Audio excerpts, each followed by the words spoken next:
something of the 911 family returns because the fastest, widest and usually most aggro version in its long and illustrious history. The numbers represent themselves.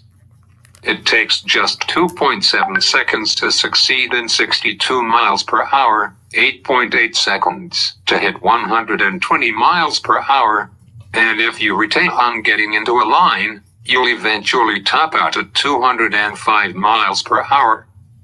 Deep breath. It knocks out 640 horsepower from a replacement 3.8-liter flat-six engine, while also offering 4 seats and a few half-decent everyday luggage space too. And if that wasn't enough to suggest value from your £155,000 outlay, the inside may be a place you'd want to hold call at, albeit it had been parked outside your house. With more leather than Ron Burgundy's library. It raises a straightforward question: how can we make this happen? Mulliner is the bespoke coach-building arm of the Bentley operation, and this new Bacaler is principally a showcase for what they can do. And we have to say, we're impressed. It's based on the Continental GT platform, but its design is inspired by the stunning X100 concept car launched for Bentley's centenary last year. It manages to balance classic Bentley features with something altogether progressive. Inside, it's that familiar beast of a twin-turbo W12 engine. Only 12 of the two-seater GT cars will be made, starting at £1.5 million a pop. I'm sorry to tell you they've all been taken. The picture here is that the concept Alfieri that Maserati unveiled back in 2014, but after much teasing and expectation, 2020 are going to be the year once we get to ascertain the important thing. With a possible announcement in May and a politician launch towards the top of the year. The new name springs from Maserati Course 2020. All we do know is that it'll have a turbocharged V6 engine with hybrid and F versions to follow. Cause the autumn.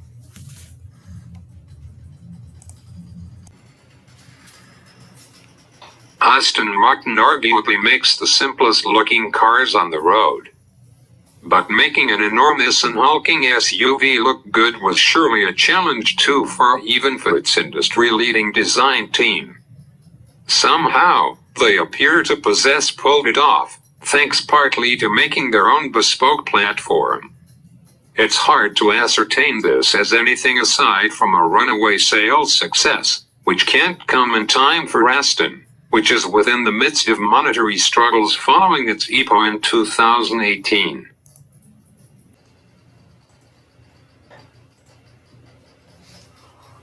It looks set to be another busy year at Maranello, and therefore the Roma might be its standout attraction. It is a front-engine V8 coupe built on an equivalent platform, because the Portofino, with a rather powered-up version of an equivalent 3.9-liter twin-turbo engine producing 611 bhp. The straightforward, curvy design gives it a classic appeal, accentuated by the long bonnet. Details are fairly thin on the bottom thus far, but it's getting to be fast. A top of speed of 199 miles per hour and a 0-62 miles per hour time of 3.4 seconds. The silver color on this release image is even making us rethink our favorite Ferrari paint job. The Alpine A110 Revival was one among our cars of the year back in 2018. Fast, fun and affordable with a lot of personality, it managed to invoke the esprit of the 60s original with aplomb. This year sees its track-oriented variation, with 40 horsepower more power, all aluminium body, wider tires and various other differentials to form it quicker round a circuit. And possibly round your local one-way system.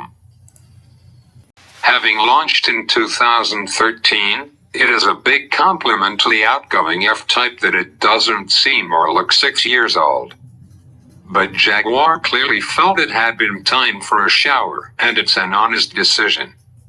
reworked slim LED headlights, enhanced rear hunches and a replacement clamshell bonnet, which accentuates the car's width, are among the most important tweaks. While a replacement front bumper and slightly bigger grille are aimed toward delivering a more aggressive stance. The general result already looks simple, natural and obvious, because the best design always does.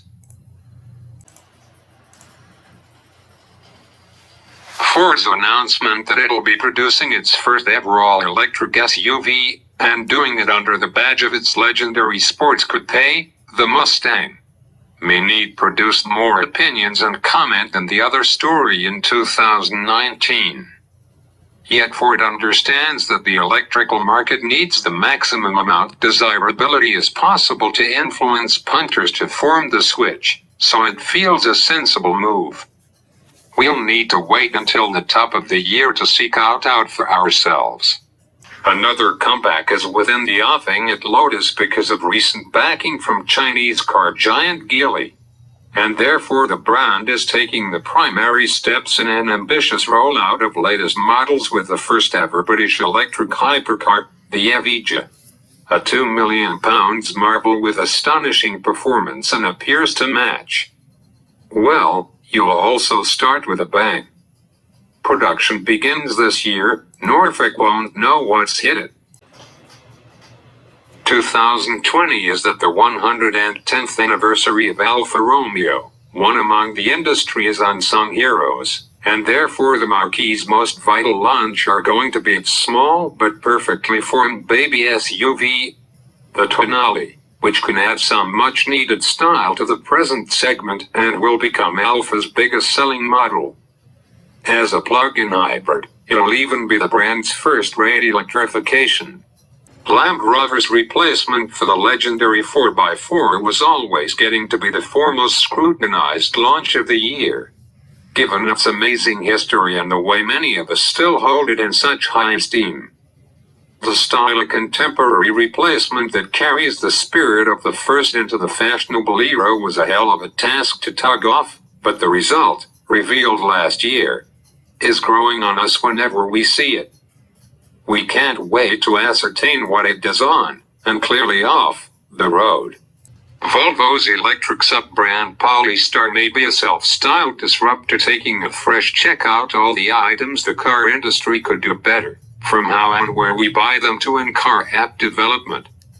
Perhaps the simplest thing about its cars, though, is simply how good they appear, began by the sci-fi muscle car Polestar 1.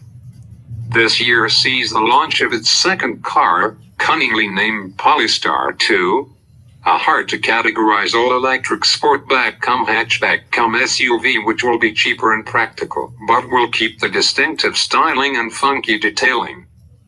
Kia has ambitious plans to require on the established premium players with the accent on punchy performance and, judging by it, pretty stunning Tabascan concept, original design. Launched by the Seat Group as a premium standalone brand in its title, the flagship Formentor are going to be only the second model badged as a Kia, a plug-in hybrid coupe SUV crossover, and therefore the first which was designed purely as a Kia model. It's an enormous year for little and quirky electric cars.